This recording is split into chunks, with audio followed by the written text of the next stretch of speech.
Friends మీకు ఈ video నచ్చితే లైక్ చేయండి, సబ్స్క్రైబ్ చేయండి. రాజ్ ఆఫీస్ నుండి ఇంటికి వస్తూ ఉంటాడు. ఇంతలో అపర్ణాదేవి హారతి తీసుకొని వస్తూ ఉంటుంది.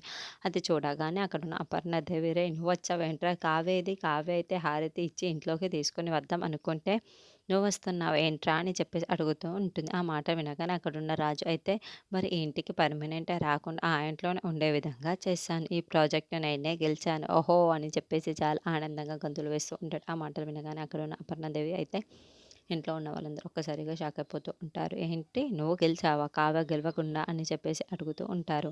ఇంతలో వాళ్ళ తాతయ్య గారు రాజు దగ్గరికి వచ్చి, "నీది ఒక గెలుపేనేంట్రా? నువ్వు ఒక గెలుపు గెలిచావా? కావ్య వేసిన డిజైన్స్ అన్నీ కాపీ కొట్టి నువ్వు తన దగ్గర దొంగతనం చేసి మళ్ళీ ఆ డిజైన్స్‌నే వాళ్ళ ముందు ప్రజెంట్ చేసి నువ్వు గెలిచావు. అంతేగాని నువ్వు స్వయంకృషంగా ఏమీ గెలవలేదు" అని చెప్పేసి అంటాడు. ఆ మాటలు వినగానే ఇంట్లో ఉన్న వాళ్ళందరూ ఒక్కసారిగా షాక్ అయిపోతూ ఉంటారు. ఇంతలో అక్కడున్న రాజు అయితే, "ఈ విషయం ఎలా తెలిసింది తాతయ్యకి" అని చెప్పేసి అనుకుంటూ ఉంటాడు.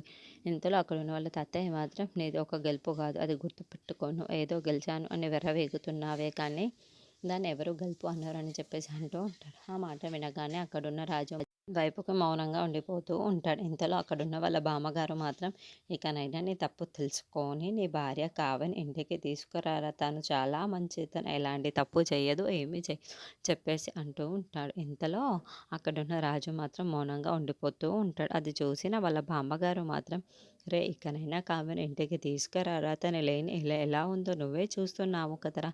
తను ఇంట్లో చాలా సంతోషంగా ఉంటుందిరా" రాజుకి నచ్చచెబుతూ ఉంటుంది.